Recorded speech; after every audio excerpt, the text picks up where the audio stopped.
Agradecemos, por supuesto, a nuestra invitada Xóchitl Gálvez Ruiz, candidata a la presidencia de la República por la coalición Fuerza y Corazón por México.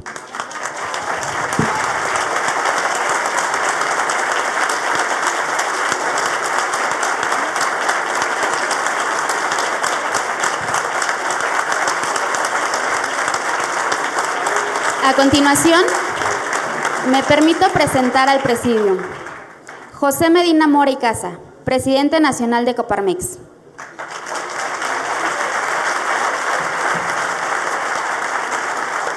Xóchitl Gálvez Ruiz, candidata a la presidencia de la República por la coalición Fuerza y Corazón por México.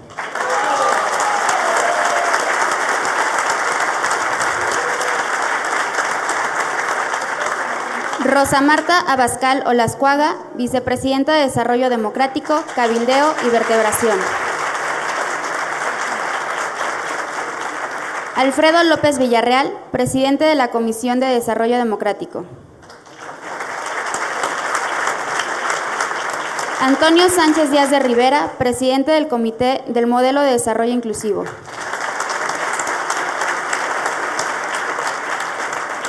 Mónica Flores Barragán, vicepresidenta nacional de Contenido y Comunicación.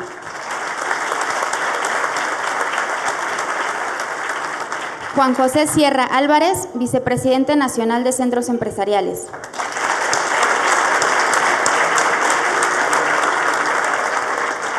Gerardo Trejo Beitia, secretario general.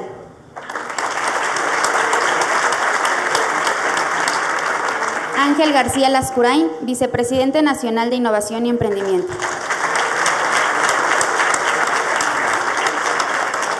Muy bienvenidos sean todos. Y para comenzar, cedo la palabra al presidente nacional de Coparmex para dar la bienvenida a nuestra candidata. Xóchitl, nuevamente muy bienvenida a Coparmex.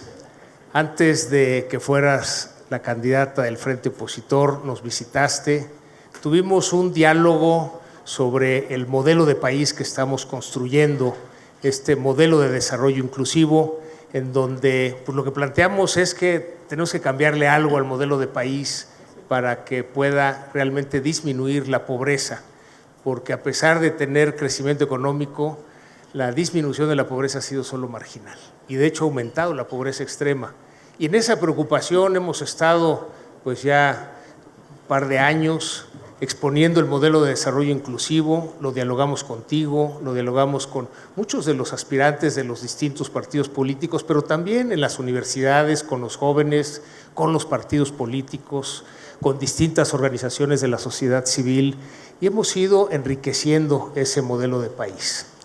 Y lo que planteamos para este diálogo es lo que llamamos un acuerdo por un México con desarrollo inclusivo.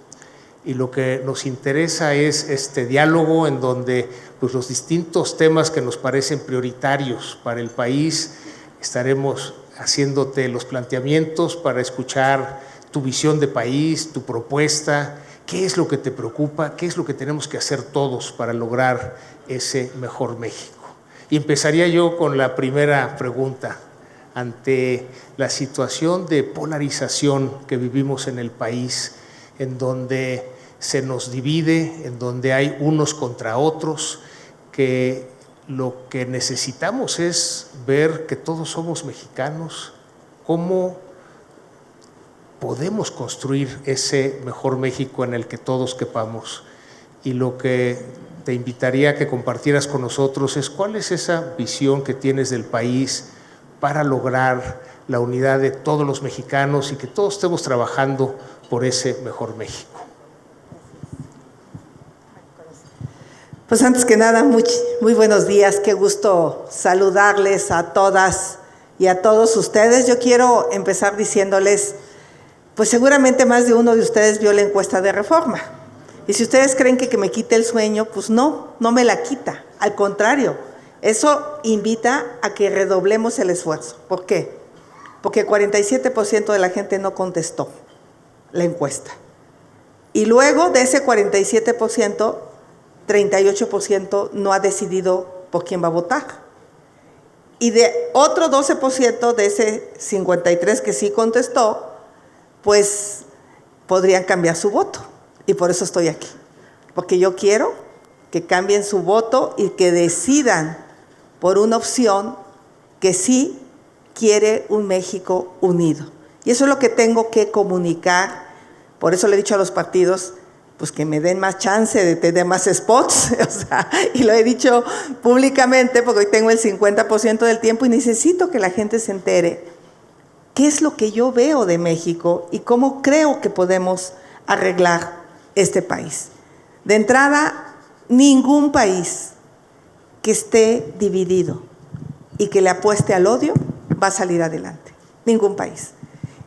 Todos los países que han logrado salir adelante son los que hay una gran convocatoria de unidad, donde todo mundo jala para un solo lugar, pero el actual gobierno decidió no escuchar. Y bueno, la que viene de candidata de ellos parece que está igual.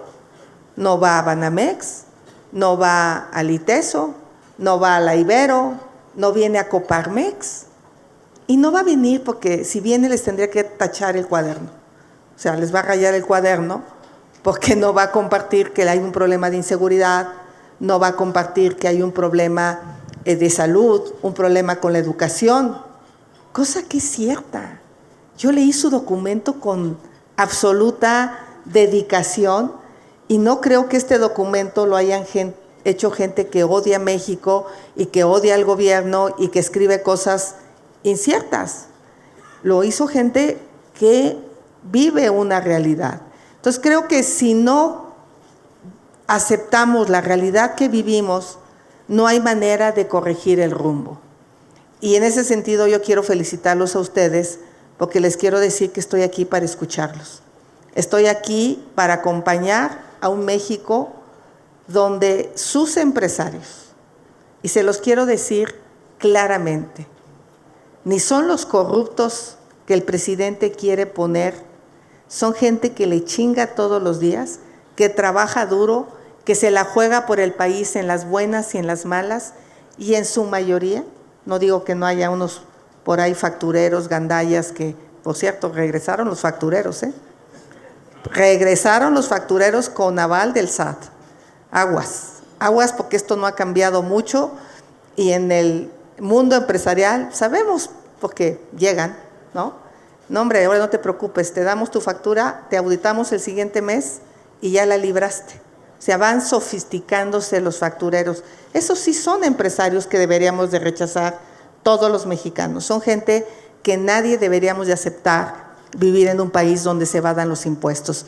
Pero yo creo que la gran mayoría de los empresarios que están en Coparmex son gente honorable, son gente trabajadora, son gente que sí paga impuestos. Y en ese sentido, lo que yo quiero decir es que los felicito por este primer documento donde tratan de construir un México más inclusivo, un México más justo, y reconozco que fue Coparmex en la administración pasada la que propuso el incremento del salario mínimo.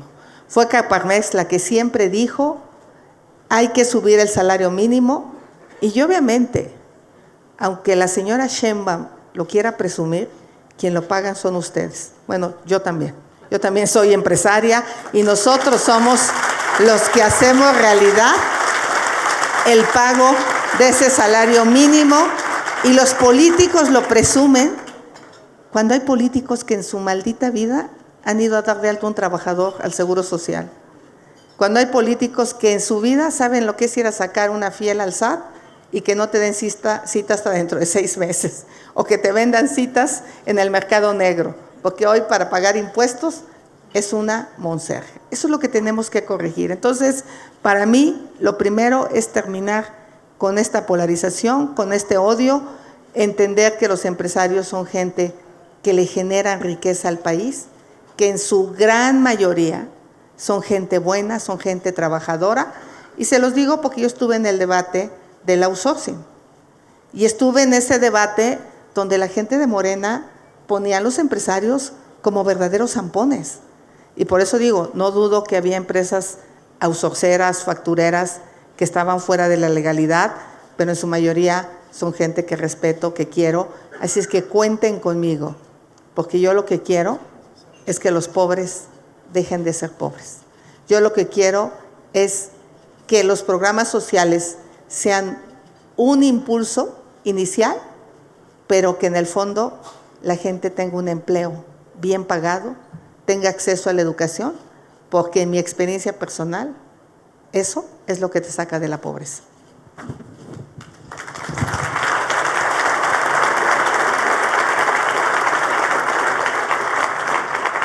Gracias, Xochitl. En Coparmex lo que hemos dicho con respecto a las encuestas es que la única encuesta válida es la del 2 de junio. Lo demás, pues depende de quién la mande a hacer, da un resultado diferente y sobre eso estamos trabajando, lograr una mayor participación ciudadana. Quiero también decirte, Xochitl, que aquí tienes empresarios de todo el país que además de atender nuestra empresa, nuestro negocio, dedicamos tiempo de manera voluntaria a trabajar por el bien común. Desde luego hay muchos factureros que quieren afiliarse a Coparmex, pero no son bienvenidos. Aquí tenemos puros empresarios conscientes de la responsabilidad que tenemos, que cumplimos con la ley, pero que también exigimos que esta ley sea cumplida. Y bueno, para seguir con este diálogo, Xochitl, le paso el uso de la voz a Rosy Abascal, nuestra vicepresidenta de Desarrollo Democrático. Gracias, presidente. Candidata, bienvenida a Coparmex.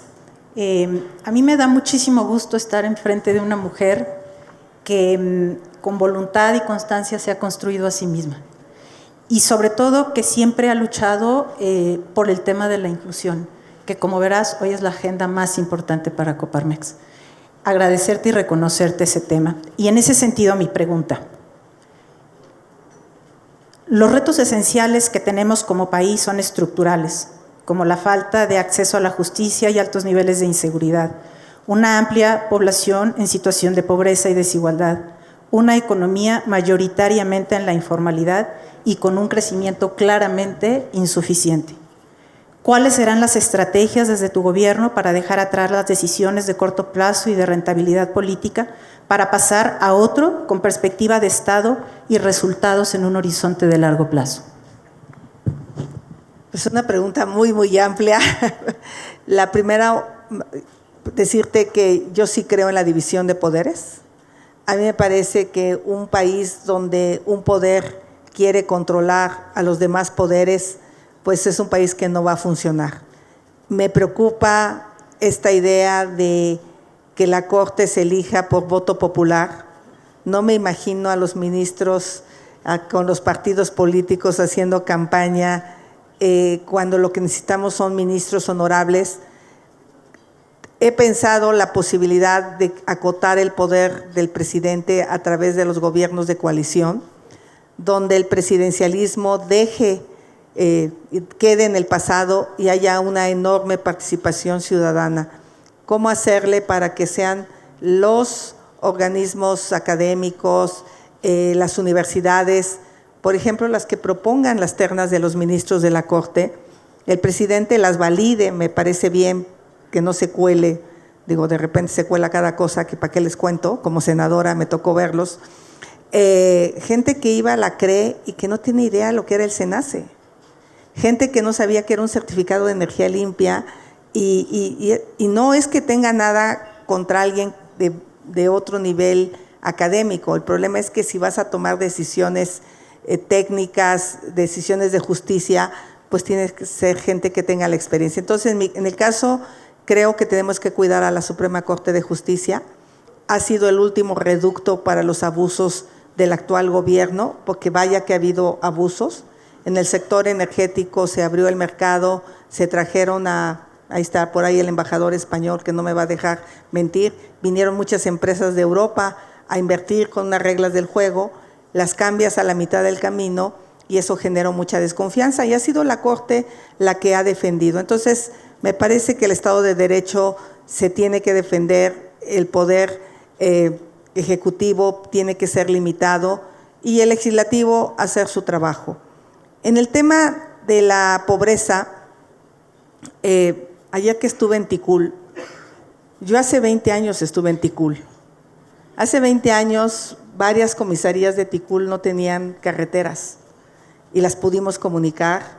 Construimos albergues escolares para que los niños pudieran garantizarles secundaria, la preparatoria.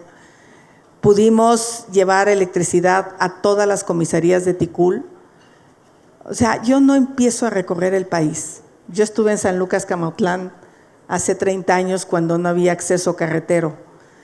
Conozco México quizá igual que el presidente, que presume haber conocido mucho México, mucho más que la candidata de Morena, y me queda claro que los programas sociales son un paso necesario, pero no el único para reducir la desigualdad.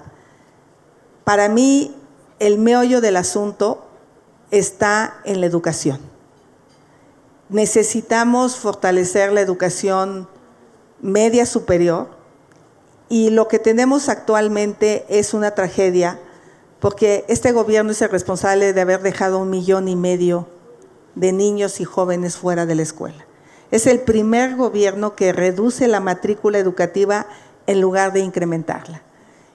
Y en ese sentido, no le veo una opción a que empresas del nearshoring, de eso que aquí seguramente van a hablar los próximos días, vayan hacia el sur-sureste mexicano si no hay capital humano.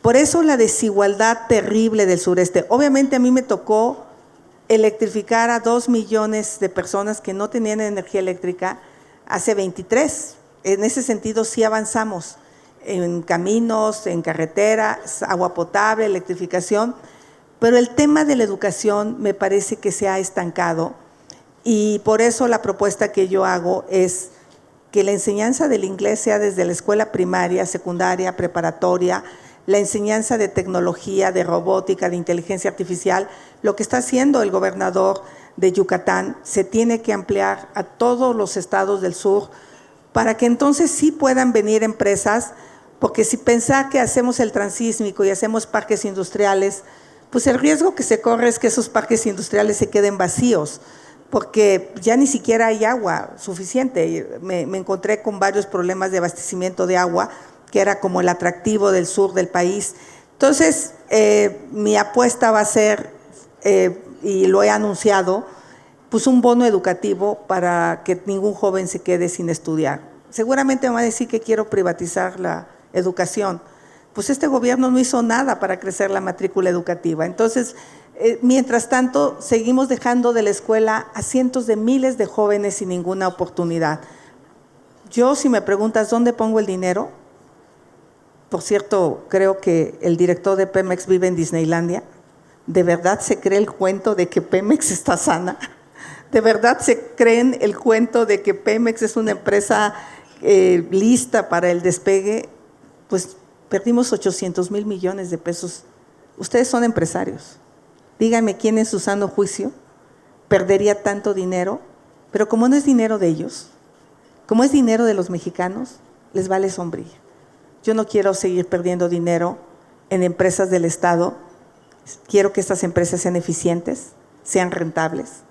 Y el dinero, ponerlo en educación, regresar el seguro popular, apoyar a las mujeres que están en situación de vulnerabilidad, apostarle al sistema de cuidados para que las mujeres puedan integrarse a la vida laboral.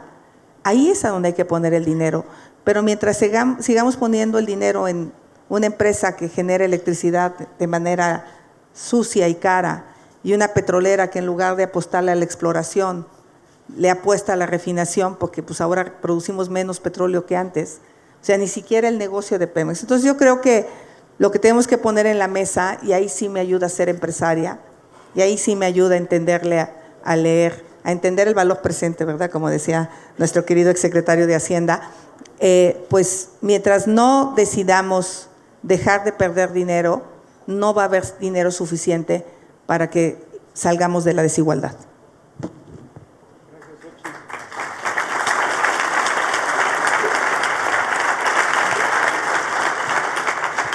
Vamos a profundizar en muchos de estos temas en otras preguntas, pero subrayo la necesidad de la división de poderes. Es decir, que en el legislativo las distintas fuerzas políticas discutan las iniciativas y no nada más las aprueben sin cambiarlas, que el Poder Judicial sea ese contrapeso.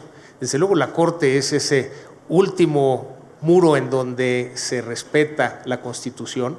Tenemos en Coparmex una organización que es Guardianes de la Constitución, precisamente por eso, en alianza con los principales colegios de abogacía, porque es fundamental que existe esa división de poderes. De los programas sociales que comentas, hemos dicho que esa disyuntiva de si regalas el pescado o enseñas a pescar no aplica, porque cuando tienes hambre no puedes enseñar a pescar. Entonces tenemos que dar el pescado, pero consideramos que hay que cambiar el objetivo de los programas sociales para que en lugar de dar el dinero, realmente ayudemos a las familias a salir de esa condición de pobreza. Y desde luego coincidimos en que la apuesta a largo plazo es la educación. Todo lo que invirtamos en educación será lo que se refleje en el desarrollo del país. Y aquí quiero precisar algo. El presidente se ha encargado de decir que yo quiero quitar los programas sociales, pero se ha encargado de publicitarlo casa por casa, de llevarlo en los noticieros, los servidores de la nación. Pues obviamente, pues de repente por eso les caigo mal, pues van a decir, pues quiere quitarnos lo que tenemos. Quien quitó uno de los programas sociales más importantes fue él. El programa Prospera o Antes Oportunidades. Por eso 1,5 millones de jóvenes y niños fuera de la escuela.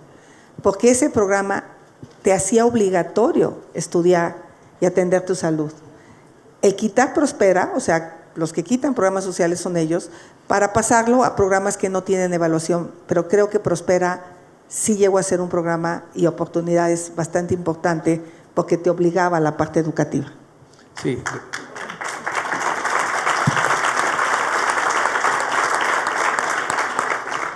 Bueno, el aplauso quiere decir que coincidimos y gracias por el apunte. Ahora le paso el uso de la voz a Alfredo López, nuestro presidente de la Comisión de Desarrollo Democrático. Adelante, Alfredo.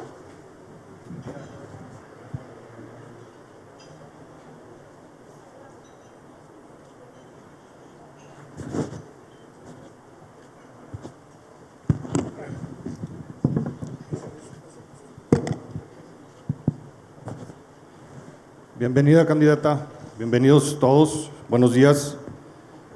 Mi pregunta es la siguiente. El desgaste que han sufrido las instituciones democráticas en México ha sentado un precedente que revierte la difícil ruta de construcción y consolidación de instituciones sólidas, eficientes y transparentes. ¿Cuál es la visión y estrategias desde su gobierno para fortalecer el andamiaje institucional del país, una patente división de poderes y un auténtico federalismo, con rendición de cuentas, sin corrupción ni impunidad, y cómo visualiza que podemos contribuir como sociedad? Gracias. Otra vez son 3 preguntas tremendas, pero ya lo he dicho claramente, acotarle el poder a la próxima presidenta de México. Yo voy a ser la más feliz de que el próximo gobierno tenga una enorme participación ciudadana, que sea un verdadero contrapeso en el ejercicio del poder. Yo lo que creo en materia democrática, sí me preocupa el debilitamiento del INE. Sí me preocupa que el presidente se mete un día sí y otro día también en la elección. Está activo, porque ¿en dónde es donde el presidente genera una percepción en contra de la candidata de oposición? Pues con estas aseveraciones que él hace diciendo que yo quiero quitar los programas sociales y que jamás me dio mi derecho de réplica en la mañanera. Entonces quedó la mañanera como un espacio donde se replica en todos los noticieros, se replica en todos los periódicos esa nota, y entonces pues ahí hay poca democracia. Y yo no veo al INE que le saque la tarjeta roja contundente. Ahora se queja que lo quieren silenciar, cuando él por una declaración menor atacó a Fox con el cállate chachalaca. Digo, yo no le voy a decir eso porque lo respeto, pero en ese sentido sí creo que el INE no está siendo ese árbitro contundente que me gustaría ver en la contienda, porque pues nada más le llama la atención, le pone medidas cautelares, baja el spot, pero él lo sigue haciendo de manera sistemática porque él se convirtió de facto en el jefe de campaña de la señora Sheinbaum.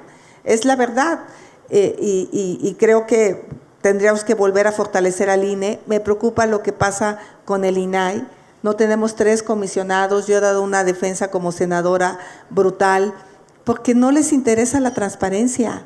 Como por esos mecanismos la prensa se entera de los contratos de dos bocas, me preocupa la militarización del país. Me preocupa que los militares, y reitero, no tengo nada contra las Fuerzas Armadas. Me parece de una honorabilidad fundamental, pero no es el papel de la Marina, y a ver si no sale otra vez el secretario de la Marina a contestarme, porque también ya lo mandaron a él. O sea, son unos montoneros, ¿eh? Todos me echan montón. Pero a ver, señor secretario de la Marina mercante la han hecho a un lado, gente profesional, gente preparada. Y ayer mismo me encontré una chica empleada de Puerto Progreso, de el acoso que les hacen a los empleados de toda la vida, por gente de la Marina que ella dice no tiene los conocimientos. No tengo nada contra un cabo ni nada, pero no es lo mismo una experiencia de 15 años en las aduanas a que alguien llegue a tratar de implementar. Entonces, estamos poniendo a hacer trabajos a la Marina, al Ejército, que no son los trabajos. ¿Qué pasa si mañana pasa algo grave en el Tren Maya? ¿A quién van a culpar? Al Ejército. Y mañana que haya baches en la carretera, van a culpar al Ejército. Estoy absolutamente en contra de la militarización del país en ese sentido, así es que la decisión que voy a tomar es que el Ejército va a regresar a sus funciones que establece la Constitución y será la Secretaría de Hacienda la que se haga cargo de las actividades de la aduana y será la SCT la que haga el tema de darle mantenimiento a las carreteras y la SEP de repartir libros, en fin, y la Secretaría de Salud de poner las vacunas, porque yo creo que estamos distrayendo al Ejército de su principal actividad. Entonces, en ese sentido, pues yo voy a fortalecer nuevamente a las instituciones a través del presupuesto necesario por la vía de que eran instituciones que ganaban mucho, pero lo que no se dice es que al presidente de la República le pagamos un palacio, le pagamos la comida, le pagamos la seguridad, pues a lo mejor gana más, mucho más de lo que nos han dicho que gana.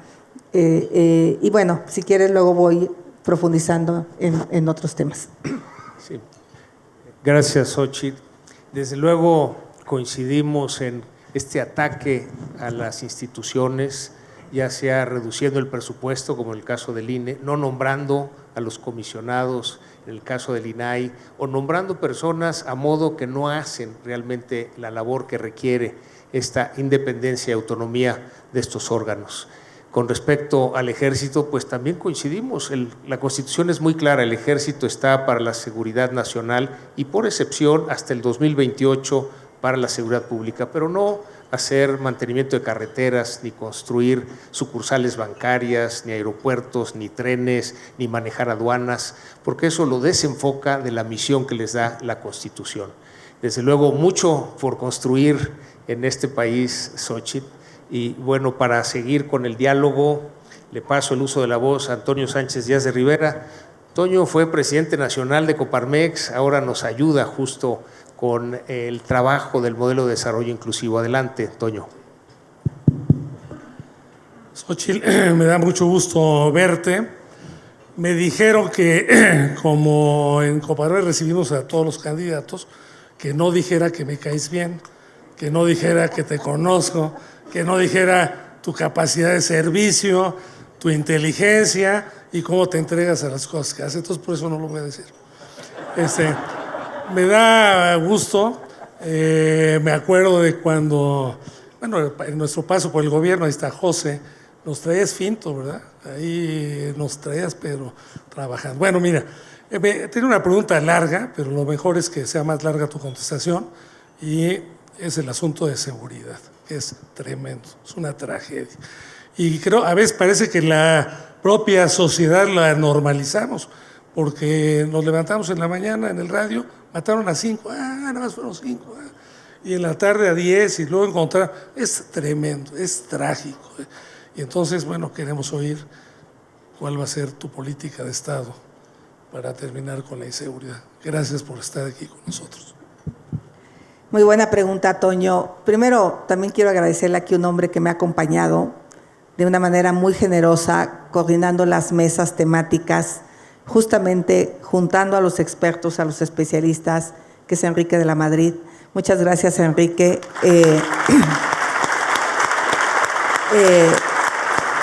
Porque él en algún momento estuvo compitiendo para estar en esta posición y de una manera muy generosa se ha sumado a este equipo, contribuyendo con el cómo podemos hacer las cosas.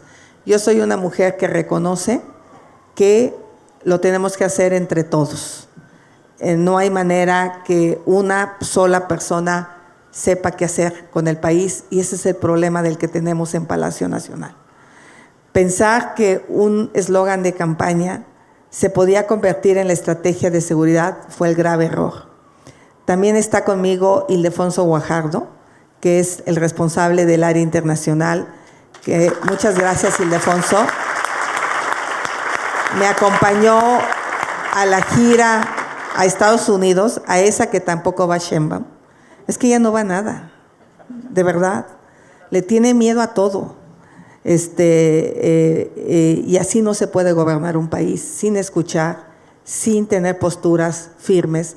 Pero estuvimos en el Departamento de Estado, Ildefonso, cuando el secretario de la Marina me dice que no hay fentanilo que entre, fue el tema más importante que nos plantearon en Estados Unidos, el tráfico de fentanilo y obviamente el tema de la migración. Entonces, este gobierno no quiere ver lo que está pasando. Y aprovecho para agradecerle a Josefina y a Rosanetti, 2 mujeres, y Kenia López Rabadán, 3 mujeres chingonas que me están acompañando también en este proyecto. Mi querida Tere, nuestra candidata senadora. En fin, no voy a mencionar a todos, pero somos un equipo. Y en ese equipo hemos diseñado la nueva estrategia de seguridad. No es una ocurrencia criminal como la que hay. La señora Sheinbaum, ¿con qué cara se atreve a decir que México está mejor que nunca? ¿Cómo 1 millón de vidas perdidas? 800,000 por COVID y se las pasaron diciendo que eran 325,000. Gracias al INEGI sabemos cuál fue el exceso de mortalidad. Cerca de 180,000 personas asesinadas. Si son 100,000 o 120,000 desaparecidas, vale sombrilla. Es un mundo de personas. Y esas son familias quebradas. Familias que tenían sueños, que tenían planes. Y que este gobierno, por su indolencia, por su incapacidad, no hizo absolutamente nada por ellos. Acabo de estar en las plataformas con los petroleros de Campeche. No los cuidaron. Bajaron de las plataformas enfermos de COVID, contagiaron a sus familias y hubo una cantidad de personas muertas que a mí me dio escalofrío ahora que estuve ahí. Las historias de cómo la indolencia de seguir sacando petróleo a cambio de la vida de los petroleros. Allá el sindicato de Romero de Cham y compañía, que sigan apoyando un proyecto que no protege a sus trabajadores, porque también me dijeron que las plataformas están cayendo a pedazos, que las tuberías pueden ocasionar un accidente grave. Por eso para mí el valor de la vida es uno de los valores más importantes que como presidenta quiero recuperar. La vida ha dejado de ser relevante. Esos 11 jóvenes asesinados en Salvatierra, esos 5 jóvenes médicos o truncados en Celaya, esos 5 jóvenes en Lagos de Moreno, que yo no había visto cosa más atroz que obligar a uno de ellos a matar a sus compañeros. Todas esas historias se terminan porque sale la siguiente y ya nadie se acuerda de la siguiente. Yo les pregunto a ustedes como empresarios, ¿de verdad México está mejor que nunca? ¿De verdad hoy pueden salir en la noche a las carreteras sin sentir miedo? ¿De verdad sus hijas van a la calle y no se quedan ustedes con la preocupación de a qué hora regresan sus hijas y sus hijos? Ese es el México que vamos a corregir. Pero nosotros sí aceptamos que hay un problema. La señora Sheinbaum no lo acepta. Por lo tanto, va a seguir con la militarización del país, distrayendo a los militares en actividades en lugar de ponerse a recuperar el ejército, la soberanía nacional en Michoacán, en Jalisco, en Zacatecas. Empecé en Fresnillo porque el 96% de las personas tienen miedo. 96%. Nuestra estrategia es clara. De entrada, va a ser nuestra prioridad el tema de la seguridad. Segundo, vamos a trabajar en las policías, aunque suene reiterado. ¿Saben cuánto gana el policía de Ticul, que ayer estuve allá? 6,000 pesos al mes. Llega la delincuencia organizada y le dice al policía de Ticul, ahí te van 12,000 y trabaja para mí. Vamos a pagarle bien a los que nos cuidan. Les vamos a dar becas para sus hijos, les vamos a dar seguridad social, crédito de vivienda. Ningún policía municipal o estatal va a vivir abajo de la clase media. Ese es nuestro objetivo.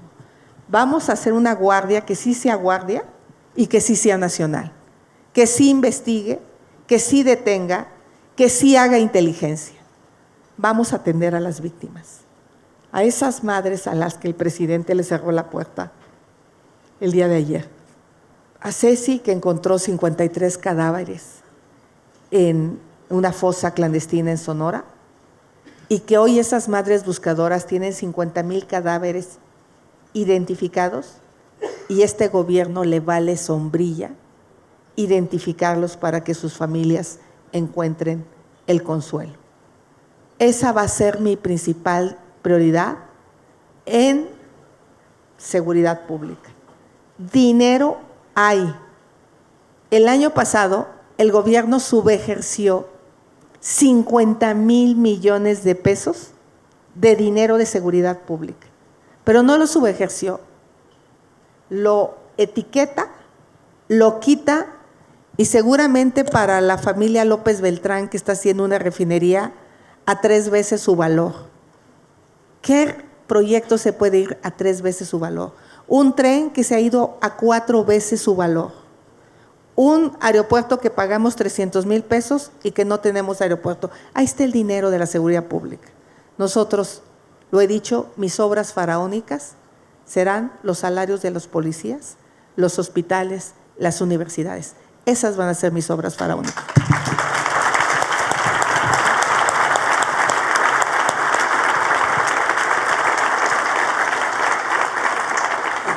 Sin duda, Xóchitl, el mayor desafío que tenemos como país es la seguridad. Lograr recuperar seguridad, justicia y paz es la prioridad, y qué bueno que así lo consideres. Déjame compartirte que pues, las empresas que estamos aquí presentes en la encuesta de inseguridad que acabamos de hacer, 1 de cada 2 empresas ha sido víctima de un delito. Señora Sheinbaum, ¿le hablan? Primero, el robo de mercancías. Segundo, ya la extorsión, un 70% extorsión telefónica y redes sociales, un 30% cobro de piso, ahora en modalidades de intermediación de producto. Después el delito cibernético y luego el robo de vehículos. Cada semana, Xóchitl, visito 2 o 3 centros empresariales y les pregunto qué les preocupa. Y claro, cada ciudad, cada región, cada estado tiene sus preocupaciones. La preocupación común en todo el país es esta creciente inseguridad. Entonces, qué bueno que sea tu prioridad atenderla, porque es lo que necesitamos para mejorar todo lo demás. Y yo ahora les voy a hacer una pregunta. Déjenme hacerles una pregunta. Nadie puede estar en contra de más vacaciones. Nadie puede estar en contra de mejor salario para los trabajadores. Pero ¿qué hace el gobierno para que ustedes gasten menos en seguridad y gasten menos en extorsión? En extorsión de la clase política, no crean que solo de los delincuentes.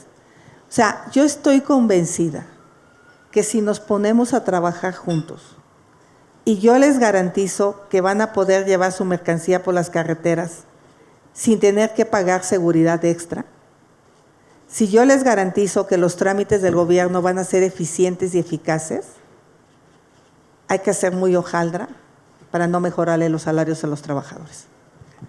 Sí, claro.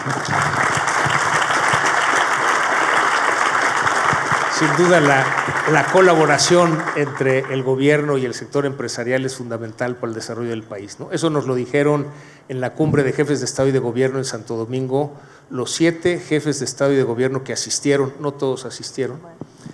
Señor AMLO, le hablan. El éxito de sus países, comentaron, tiene que ver con esa colaboración gobierno con sector empresarial. Sin más, le paso ahora el uso de la voz a Ángel García Lascurain, nuestro vicepresidente nacional. Adelante, Ángel. Gracias, presidente. Candidata, mi pregunta es en el tema ambiental. En el diagnóstico que hemos hecho, identificamos 3 causas principales del deterioro ambiental. La primera es el crecimiento económico que se da con una explotación excesiva de los recursos. La número 2 es la falta de capacidades y conocimientos en gestión ambiental en las instituciones, en la sociedad en general. Y la tercera es la ausencia de una política de Estado que sea efectiva para hacer cumplir las leyes ambientales. Y la pregunta es, ¿qué compromisos asumirá su gobierno para cumplir y para hacer cumplir la normatividad en materia ambiental, pero también para impulsar las inversiones en energías limpias, la innovación y la tecnología alrededor de la sustentabilidad? Gracias, candidato. Híjole, da donde me duele. Ay, sí. Por supuesto que aquí hay 2 candidatas. La candidata a ley combustóleo y la candidata a energía limpia. No hay duda. Ella va a defender que se sigan usando combustibles fósiles. Y lo he dejado clara. No pretendo dejar de producir petróleo. Pero me parece que el petróleo es uno de los bienes más valiosos que tenemos y que es una verdadera estupidez usarlo para generar electricidad. Ayer que estuve en Yucatán en un parque eólico, que me dice, grabé por cierto un spot que hasta me brillaba en los ojos, porque al lado del parque eólico había un parque solar. Nuestra candidata, perdón, pero pues necesito contrastar, presume que la central de abasto es el techo más grande y tiene 17 megas generando, pero acabo de estar en un parque solar en Coahuila de 1,700 megas. O sea, el potencial que tiene México en energías renovables lo estamos desperdiciando por una obsesión a los combustibles fósiles. Podemos construir una matriz energética, y aquí está Rosanetti, mi experta, donde podamos ir hacia la transición energética de manera justa, porque por supuesto que no podemos dejar abandonadas a las familias como lo hicieron en Poza Rica. Pemex se fue de Poza Rica y esa ciudad se quedó sin opciones. Si mañana se cierra Cadereyta y no se hace un plan, y se cierra porque como Azcapotzalco. ¿Por qué se cerró Azcapotzalco? Porque los pajaritos empezaron a morir. ¿Se acuerdan? Se caían muertos en la ciudad, entonces todo el mundo se espantó y dijeron, nos vamos a morir. Bueno, pues eso le va o le puede pasar a la gente del área metropolitana de Monterrey. ¿Quién es de Monterrey? Levanten la mano. Pues pobres de ustedes. O sea, es que miren, el gobierno miente. El gobierno no les dice la verdad de lo que está pasando con las emisiones. Los catalizadores de la refinería están fuera de operación. No ha tenido el mantenimiento suficiente. Hay que cerrarla, por lo menos para darle mantenimiento, si quieren, lo que quieran, pero que le den mantenimiento. ¿Y qué hace el gobierno? Salió a echarle la culpa a los empresarios. Salió a decir, pero es que los empresarios contaminan más. ¿Y quién es el gobierno? Ellos. El tema es que no quieren hablar de emisiones. No quieren decir que en Kumalupsab, durante 15 días, emitimos el 7% de metano por falta de mantenimiento de las tuberías en el campo petrolero que emitimos en todo un año. De eso no quieren hablar. No quieren hablar de que México hizo compromisos ambientales fuertes y serios en la COP y que no se le ha puesto un solo peso para reducir metano. Pero ya, de plano, no les da el cerebro. Por lo menos es dinero. El metano es gas que podríamos utilizar para la industria y en lugar de estarlo o quemando o emitiendo a la atmósfera. Me contaron, no sé, en Quintana Roo, que los reyes de Suecia no fueron al Tren Maya por el ecocidio que hicieron. Porque sus grupos ambientalistas sí les protestan a sus gobiernos y sí les ponen agenda. Pero este gobierno no escucha a los ambientalistas. Yo estoy de acuerdo que se invierta en el sureste. Me parece que es algo de justicia, pero no es algo que empezó este gobierno. Este gobierno cree que él fue el primero que descubrió los programas sociales. Aquí está José con el programa Oportunidades. Yo estuve metidísima en el programa de infraestructura. En fin, la transísmica, el tren me parece adecuado, me parece bien el tren a Puerto Progreso. Yo lo único que reclamo es por qué no se hicieron los estudios de impacto ambiental. ¿Por qué no se le exige al gobierno lo mismo que se le exige al sector privado? Intenten hacer un hotel en Cancún sin estudio de impacto ambiental. El gobierno se emitió un decreto para no cumplir con las normas ambientales. Eso no se vale.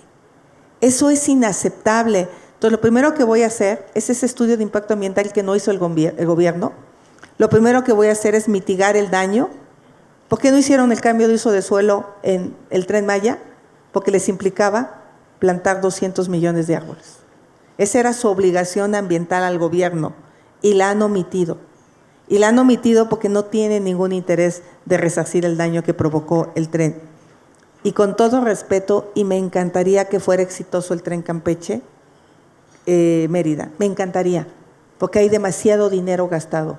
Pero yo ayer salí en mi Xochibús, súper cómodo, reclinable, chingón, en 2 horas llegué.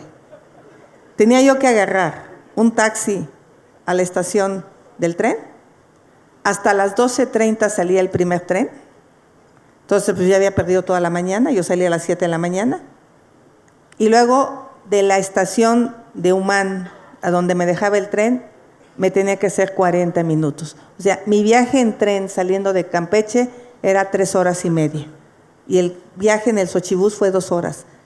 ¿Quién hizo los cálculos financieros de ese proyecto? No se vale que no se analice. Ahora necesitamos ver cómo le damos rentabilidad a ese tren, porque hay demasiado dinero. Pero al menos en ese tramo, a mí ya no me salió ni el tiempo, ni la inversión, porque el tren te cuesta creo que 999 pesos y el viaje en camión te cuesta 600 pesos. Más el taxi a ambas estaciones, pues va a ser un viaje de 1,000 pesos. Y lo mismo con el tramo de Playa del Carmen a Cancún. El taxi al tren les va a costar 70 pesos. El boleto creo que 250 pesos. Y el taxi del aeropuerto donde llega el tren a su centro de trabajo, otros 100 o 100 pesos. Hoy la combi les cobra 40 pesos. Entonces, sí creo que tenemos un problema cuando tenemos políticos ineptos, tarugos y bandidos.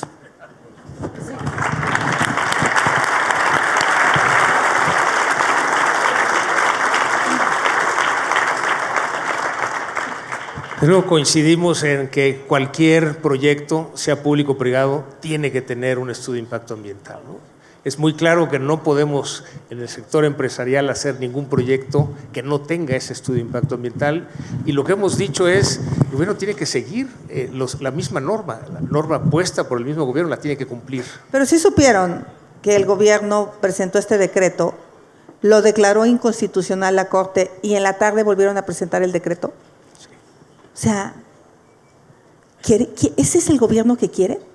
Ese gobierno autoritario que se brinca las trancas de lo ambiental, pero como si ellos no tuvieran hijos que respiraran, como si no quisieran tener nietos con un futuro. O sea, sí es indignante lo que pasó y eso me tocó como senadora. Sí, luego el miércoles que estuvimos en Monterrey, nuestro presidente del Centro Empresarial decía a los medios, lo único que queremos es que cumplan la norma. O sea, no es posible que una refinería no cumpla la norma y eso genere esta contaminación. Bueno, ahora le paso el uso de la voz a Gerardo Trejo, nuestro secretario general. Adelante, Gerardo. Gracias. A ver, sí, que cumple la norma, pero pierde 4,000 millones de pesos al año. O sea, y la de Tampico pierde 23,000 millones de pesos al año.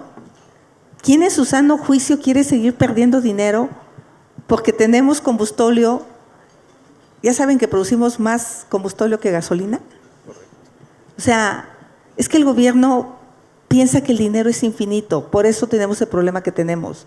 Nadie hace un estudio de rentabilidad. Rápidamente les pongo Dos Bocas. Dos Bocas iba a costar $8,000 millones, iba a acabar en junio del 2022. Lleva gastado $22,000 millones, estamos en marzo de 2024. ¿A cuántos años se va a pagar Dos Bocas? Si alguien lo calcula, me lo pasa, gracias. Bien. Bueno, iba a refinar 340,000 barriles y ahora en el primer año pretende refinar 170,000. Ahí va otro dato para el cálculo.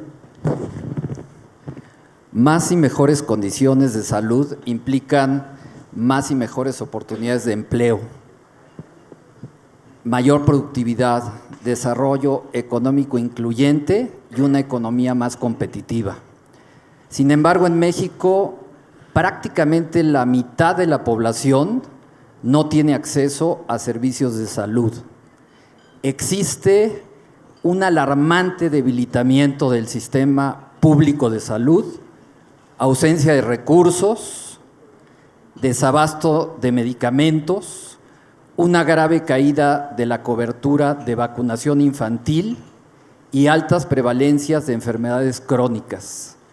¿Cuál será el enfoque y estrategias para cumplir el objetivo de un sistema universal de salud y las soluciones para resolver los problemas señalados que ponen en riesgo a la población, particularmente a las personas en condiciones de pobreza? ¿Cómo hacerlo de manera fiscalmente sostenible? Es un temota, pero lo voy a tratar de contestar rápidamente. Por cierto, mi querido Juan Pardinas anda por ahí, no lo veo aquí enfrente, pero bueno, es otro personaje que me acompaña mucho en todo este proyecto. Estábamos mejor cuando estábamos peor, no hay duda. El Seguro Popular no era perfecto, pero era una posibilidad para la gente. Cuando un chofer de un taxi que no tenía seguridad social le daba un infarto, pues iba a un seguro privado. Se hacía ya un convenio con el Seguro Popular, le ponían el Stern famoso y el Seguro Popular le pagaba al hospital. No dudo que hubo algunos zampones. De las cosas que yo me quedo es que el gobernador de Chiapas saliente, Velasco, se quedó con una gran deuda con el Seguro Popular. Nunca supe qué pasó cuando desapareció, si se la cobraron, si la comprobó o no la comprobó. Sí, efectivamente hubo gobernadores que se pasaron de lanza, pero muchos siguen en la 4T y nunca fueron castigados. Ese es el grave problema de la corrupción, que te arreglas con el gobierno en turno y tus pecados te los quitan. Si no, pregúntenle a Murat los 5,000 millones del Infonavit, pero pues bastó que se pasara Morena para que se los perdonaran. El gran problema de todo esto ha sido la brutal corrupción de los gobiernos. Sí hemos tenido gobiernos estatales absolutamente corruptos y usaron el Seguro Popular como una caja chica, pero donde se pudo aplicar como Guanajuato, hoy tienen el mejor sistema de salud en el país. Gobiernos como Yucatán, donde sí usaron el dinero del Seguro Popular para construir infraestructuras, Aguascalientes, Querétaro, el propio Baja California, Chihuahua, pues son estados que su sistema de salud está razonablemente aceptable. Lo que estamos proponiendo es un nuevo Seguro Popular. La gente hoy se atiende, hoy sí privatizaron la salud, para que vean. Eso que el presidente dice que nosotros los neoliberales, sumados ustedes, porque también habla de ustedes, ¿no? O sea, nosotros queremos privatizar todo. Quien ha logrado privatizar a la salud son ellos, porque hoy las consultas médicas privadas han subido, el suministro de medicamentos privados ha subido, la gente usa su apoyo social en medicamentos. Sé que a los farmacéuticos de Coparmex les debe haber ido súper bien. Ustedes no tienen la culpa de que haya un gobierno ineficaz. Entonces regresa el nuevo Seguro Popular. Sí queremos que esto del IMSS Bienestar es un riesgo, porque hoy por hoy el IMSS, y tampoco me van a dejar desmentir, yo también soy empresaria. Tengo una trabajadora que tiene 2 años intentando una cirugía en el Seguro Social. Y cada que va se la amplían 3 meses, 4 meses, ahora hasta diciembre. Es una tragedia el Seguro Social. Es una tragedia. Nunca había estado tan mal administrado y miren que tenemos épocas duras, pero la que yo estoy viviendo con mis trabajadores es dramática. Y todavía le vas a pasar a 50 millones de derechohabientes adicionales, podemos ir a una catástrofe de salud. Entonces, eso lo tendríamos que corregir. El tema de la vacunación es grave. Ver chats de mamás viendo dónde cachan una vacuna, pasándose el tip de mira en tal hospital hay una vacuna porque no hay vacunas.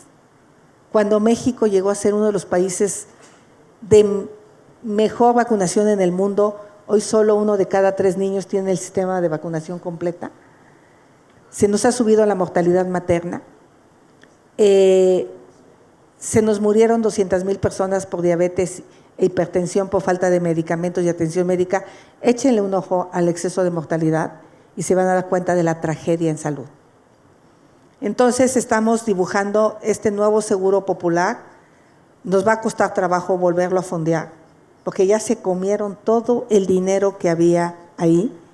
Ya se acabaron con todas las reservas sabidas y por haber, pero nosotros sí creemos de entrada, y lo digo en mis comerciales, si el gobierno no te entrega tu medicamento, vas a ir a la farmacia de la esquina y ahí te lo van a entregar y el gobierno le pagará con tecnología blockchain para que no se pasen de lanza.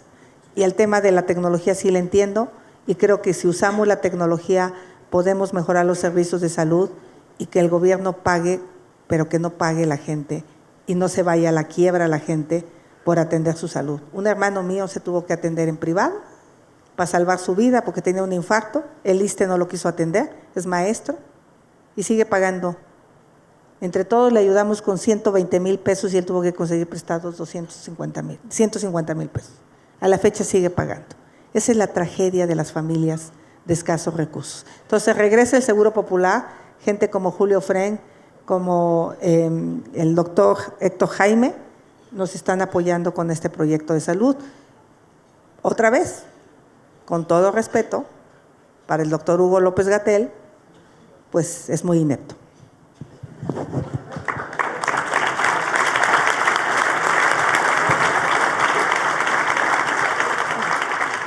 Es muy claro el dato de Coneval que nos dice que en 2018 había 20 millones de mexicanos sin acceso a servicios de salud. Último informe, a diciembre del 2022 son 50 millones de mexicanos sin acceso a servicios de salud. Claramente explicado por la cancelación del Seguro Popular, el INSABI, que no funcionó y ya cerraron. Es necesario hacer algo diferente para recuperar este programa de salud para todos. Muchas gracias, Xochitl, por la claridad de cuál es tu plan para atender esta situación de salud, desde luego las vacunas, la falta de medicamentos, en fin, temas que todos conocemos. Y le paso el uso de la voz a Mónica Flores, nuestra vicepresidenta nacional. Adelante, Mónica. Gracias, presidente. Candidata, bienvenida. Ya ha mencionado el tema en sus intervenciones anteriores, pero me parece que hay que poner el dedo muchas veces sobre el tema de educación. No hay manera que México alcance los niveles de competitividad, el pleno empleo con salarios altos, con talento mexicano formado en lo que se requiere en el siglo XXI. Me parece que no solo es aumentar la matrícula, sino cambiar el plan de estudios desde la primaria para tener no solo personas que entiendan lo que leen y que escriban y que le entiendan a las matemáticas y que tengan inglés, pero también las competencias blandas que hoy se requieren para ser atractivo en el mundo del trabajo. Y la pregunta es, ¿qué estrategias implementaría su gobierno? ¿Qué objetivos a corto y mediano plazo pondría sobre la mesa para darle la vuelta a esta grave situación que estamos enfrentando? Bueno, ya lo dije al principio, 1,5 millones de niños y jóvenes fuera de la escuela. El primer tema es que tenemos que regresar esos niños y jóvenes a la escuela a como dé lugar. Tenemos que hacer una estrategia extraordinaria, específica, para que los jóvenes que por la pandemia dejaron la escuela o por falta de ingresos, porque algo que no nos dice este gobierno es que el Prospera y el Oportunidades sí atendían a los más pobres. Y hoy no necesariamente estamos atendiendo a las personas en pobreza extrema. Con Enrique hicimos un cálculo de apoyar con 2,000 pesos con las pérdidas de Pemex, 1 billón de pesos. Durante los 6 años hubiéramos sacado a 12 millones de mexicanos de la pobreza extrema, nada más con las pérdidas de Pemex. Entonces, el tema es que los pobres extremos o las personas en pobreza extrema pues están fuera de la escuela, muchas veces porque tampoco están llegando a esos lugares los programas sociales, que es a donde deberíamos de privilegiar que lleguen. Primero vamos a poner especial atención de por qué los niños están fuera de la escuela. 2, ponerle mucha atención a la educación media superior, que no hemos crecido prácticamente la matrícula, y la educación universitaria. Tú como atleta, si no mides tu rendimiento, pues no vas a mejorar nunca. Se quitó el Instituto Nacional de la Evaluación, más por un tema político. Yo estoy de acuerdo que no podías castigar a ningún maestro que tuviera malos resultados en su rendimiento de sus alumnos, pero sí podías de alguna manera motivarlo a darle herramientas para que mejorara su desempeño como maestro y sus alumnos tuvieran también un mejor desempeño. Ya no tenemos el INE. Aplicaron la prueba PISA, que es una prueba neoliberal, dice el presidente, que es una prueba de los países explotadores, ¿no? Pero esa prueba PISA dice que México retrocedió 20 años en educación, 20 años en matemáticas y 10 años en general en educación. Tenemos que sentarnos con los maestros son buenos, son gente, mi familia allá en el pueblo son maestros por el MESHE, una escuela normal de hombres, y yo sí recuerdo una mejor educación en muchos sentidos, que se ha alejado por muchos temas políticos. Los maestros merecen una oportunidad en este nuevo proyecto educativo, y se me acercó una maestra en Tabasco y me dijo que en sus 20 años de maestra nunca había visto unos planes de estudio tan mal elaborados. Estaba muy preocupada. Yo creo que fuera de los líderes sindicales, los maestros sí están preocupados por la educación. Entonces tenemos que tener un diálogo con ellos, un planteamiento específico. Creo que pronto vamos a presentar nuestra propuesta en materia educativa. Vamos a recuperar la ciencia y la tecnología, el CONACYT, las becas al extranjero. Estamos proponiendo una tarjeta de internet, porque a pesar de que hay cobertura de internet en muchas regiones, la gente no tiene dinero para conectarse a internet, y hoy el internet sí es clave, por ejemplo, para la enseñanza del inglés. No hay maestros suficientes, lo tienes que hacer con plataformas. Y si no hay internet, pues ¿cómo mejoras la educación? Para mí, el programa Jóvenes Construyendo el Futuro, que ese fue el debate que tuve con el presidente, tiene una posibilidad. De entrada, para mí el programa tiene que llamarse sí. Sí estudio y sí trabajo. O sea,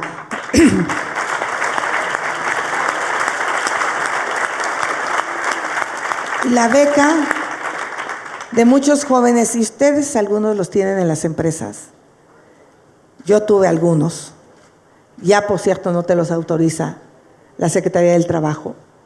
Pero las empresas que sí nos tomamos en serio este programa, podía haber sido muy interesante. Desafortunadamente hoy, si quieren van, no hacen gran cosa porque pues, las empresas a veces les requiere tiempo. El fondo del programa es interesante, pero sí necesitamos precisar que estos jóvenes que hoy reciben una beca de 3,600 pesos tengan una contraprestación por parte de ellos. Estudien un idioma, tengan habilidades digitales, tengan competencias laborales a cambio de recibir esa beca. Porque si no, estos jóvenes en estos 12 meses no estamos logrando una transformación. Entonces, yo preferiría a lo mejor menos jóvenes más preparados que una masa de jóvenes que no estamos dándole seguimiento y las capacidades necesarias. Y por otro lado, los jóvenes que van a la universidad, solo les damos 1,200 pesos. ¿Cuál es el incentivo para un joven que va a la universidad versus un joven que entra al programa Jóvenes Construyendo el Futuro? Entonces yo creo que hay que homologar la beca para que sea tan atractivo el programa 1 como el de ir a la universidad. Y obviamente, pues sí tenemos ahí toda una idea de meter más ciencia y más tecnología a la educación y sobre todo, pues yo especialmente quiero impulsar a las mujeres con carreras STEM. Lo que yo he contado mi historia, yo era telefonista, estudiante de ingeniería, muy complicado, venía yo muy mal preparada del pueblo, a punto de dejar la universidad.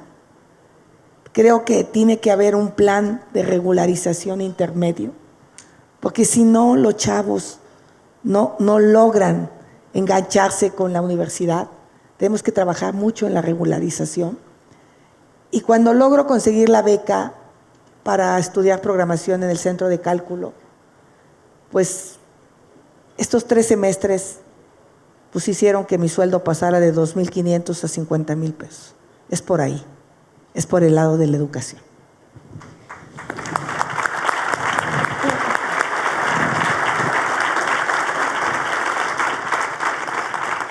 Aprovecho a comentarte, Xochitl, que en Coparmex desde hace más de 12 años trajimos el modelo de formación dual alemán con mucho éxito en todo el país, en donde los jóvenes estudian y mientras están estudiando también están trabajando en las empresas, en donde el 85%… ¿Cómo va el modelo? ¿Bien? El modelo va de maravilla, lo empezamos en el sector tecnológico, o sea, técnicos, y posteriormente ahora estamos ya impulsando también a nivel universitario. Te cuento caso en Tlaxcala, cuando lanzamos el programa de formación dual universitario, nos platicó una empresa alemana que está en Tlaxcala, que nos dice que esa planta es la mejor que tienen en proceso de calidad a nivel mundial. Y nos platicaron de un joven campesino de Tlaxcala que estudiaba en el CONALEP, trabaja en el programa de formación dual, sale muy inteligente, muy abusado, lo mandan a Alemania, se capacita, de ahí lo mandan a Estados Unidos, hoy se hace cargo de un proceso en una fábrica nueva en Alemania. Lo único que se quejaba la gobernadora es que no hubiera regresado a Tlaxcala. Yo tampoco regresé a Hidalgo y tampoco regresé a mi pueblo, pero mira, lo importante es que uno salga y pueda uno contribuir a México desde el lugar que sea. Sí sería ideal, y creo que ahí sí estamos planteando la idea de tener carreras relacionadas con la salud en las zonas rurales. No tenemos médicos en las zonas rurales. Tenemos que generar médicos pues más en las zonas rurales, más carreras STEM. Me acabas de dar la razón. ¿Qué hace falta para potencializarlo? Yo creo mucho en el modelo dual. ¿Qué haría falta para potencializarlo? Bueno, simplemente el que se dé una mayor difusión, se lo planteamos al gobierno, nos dijeron que no, que querían seguir con Jóvenes Construyendo el Futuro. Ahí está. A pesar de la experiencia. Bueno, yo ya se los voy a positiva. aceptar de entrada. Ese es el modelo. Justo es lo que yo propongo. Que el programa Jóvenes Construyendo el Futuro sea un programa así, que dé habilidades, que dé competencias, que dé capacitación para que realmente estos jóvenes sí puedan integrarse al mercado laboral. Y sobre la parte que mencionas de la tecnología, tenemos que replicar los casos que hizo Eufrosina Cruz en su pueblo, en la Sierra de Oaxaca, que hoy tienen internet satelital, tienen tablets y les da la posibilidad de un acceso a la educación que antes no tenía esa población. Y eso nos demuestra también, Xochitl, igual que en tu caso, que el talento está igualmente distribuido, que lo único que tenemos que trabajar es que haya igualdad de oportunidades. Sí, pues ahora le paso… Ahora hasta presidenta voy a ser, ¿cómo la ven?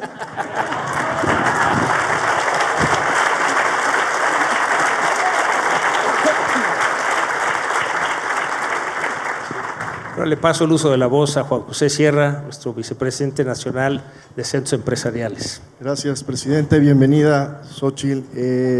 Ante los riesgos, las oportunidades y los retos que enfrenta nuestro país en este momento, es necesario un plan estratégico para el país de corto, mediano y largo plazo, que vaya más allá de los ciclos políticos, que sea un plan trascendental con altitud de miras, que sea capaz de generar las condiciones para crear más empresas y más empleos productivos para este país.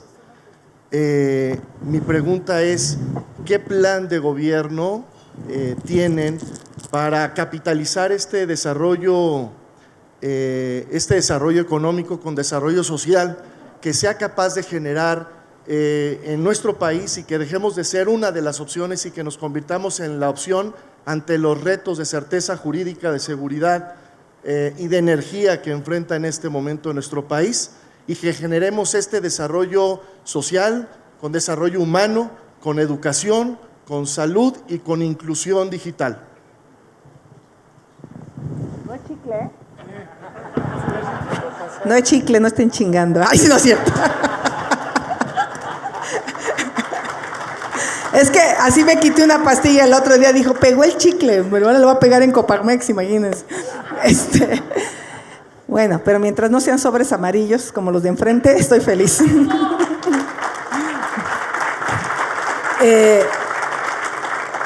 México tiene la mejor oportunidad en su historia, que es el nearshoring.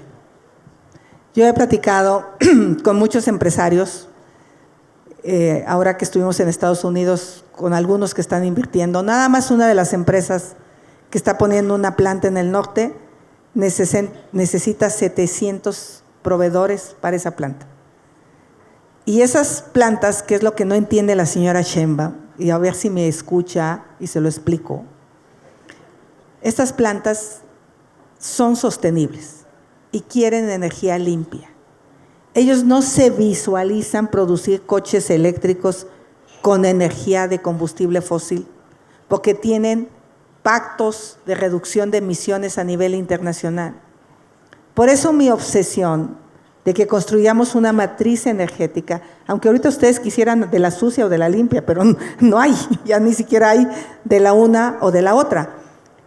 Por eso, en ese sentido, el nearshoring tiene la posibilidad de traernos empresas de innovación, empresas de la industria farmacéutica, de la industria de la robótica, de los semiconductores, de la inteligencia artificial, donde trabaja este joven de Tlaxcala, donde no importa dónde nazcas, si te damos la oportunidad de educación, tú vas a estar en ese mundo de la tecnología.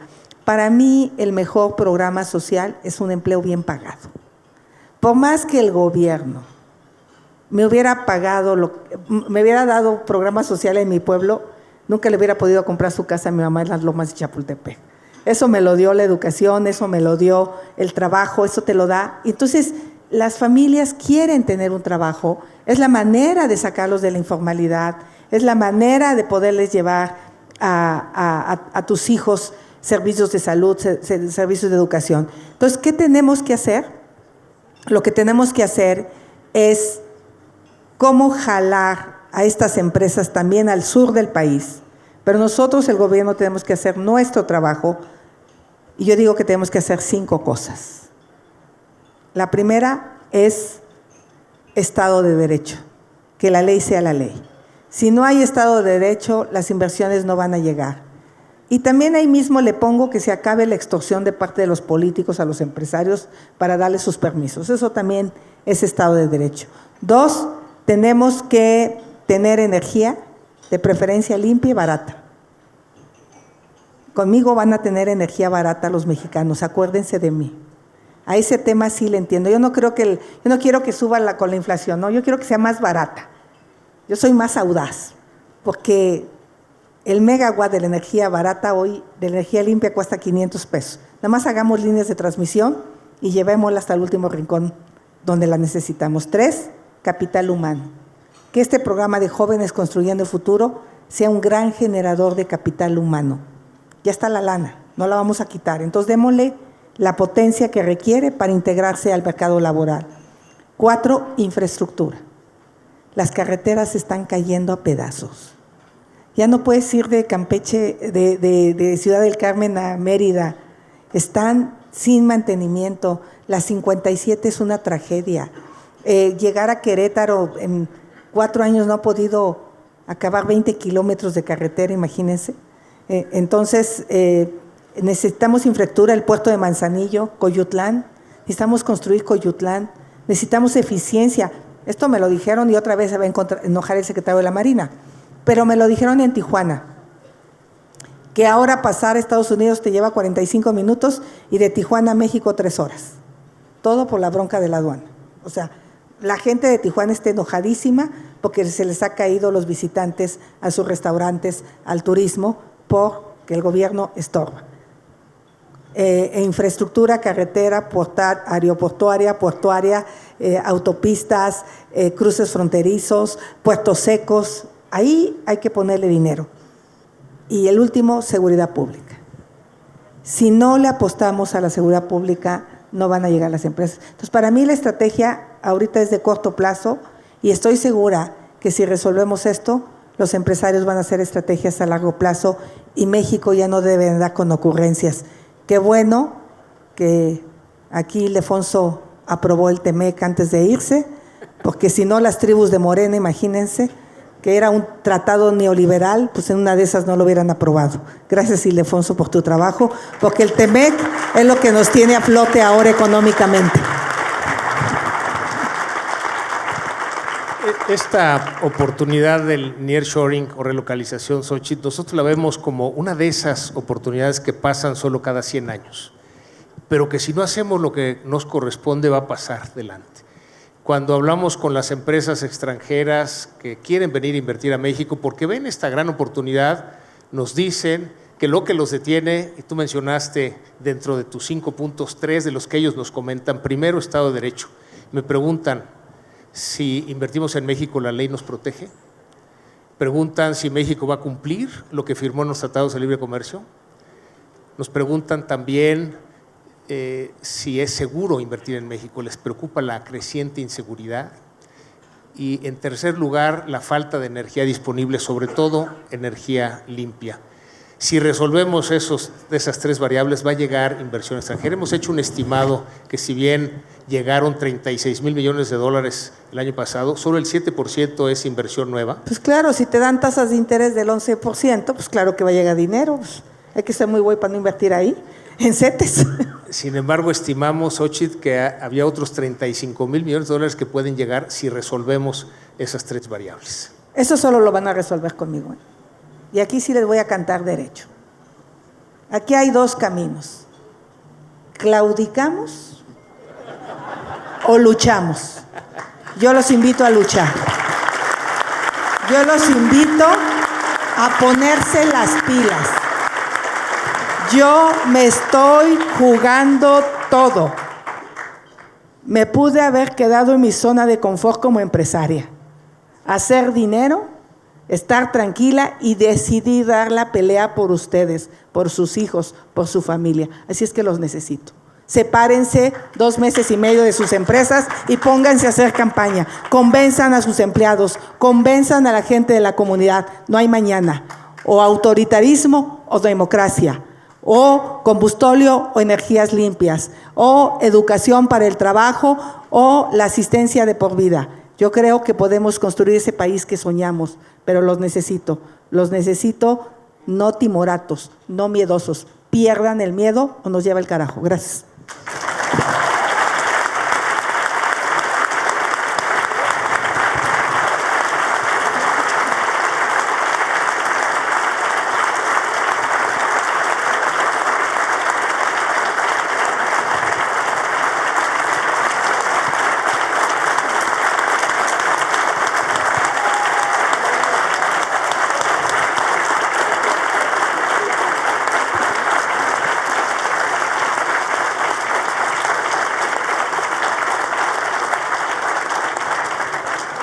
Y bueno, para cerrar este diálogo, la propuesta, Xóchitl, es que firmes el acuerdo por un México con desarrollo inclusivo. Claro, si estás de acuerdo que ese es el camino que debe seguir, Es un trabajo que hemos hecho no nada más en Coparmex, sino que hemos llevado a cabo al enriquecerlo durante estos 2 años con distintas organizaciones de la sociedad civil.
Y por ahí quien quiera donar un espectacular me avisa. ¡Ah!